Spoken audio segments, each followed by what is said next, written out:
नमस्कार, मी मोहिनी सोनार. आपण पाहताय TV9 मराठी आणि बुलेटिनची सुरुवात करतोय आताच्या घडीच्या सगळ्यात महत्त्वाच्या आणि मोठ्या बातमीनं. मुंबईपासून नागपूरपर्यंत सगळ्या निवडणुका ज्या पालिका निवडणुका आहेत त्या स्वबळावर लढणार असल्याचं ठाकरे गटाकडून संजय राऊतांनी सांगितलेलं आहे. ही मोठी घोषणा खरं तर राऊतांनी केली आहे. सर्व स्थानिक स्वराज्य संस्थांच्या निवडणुका राऊत स्वबळावर लढणार असल्याचं सांगण्यात आलं.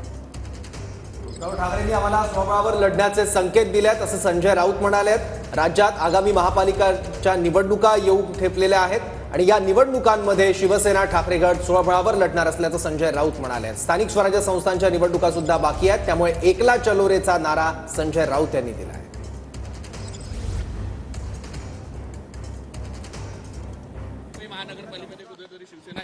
मुंबईसह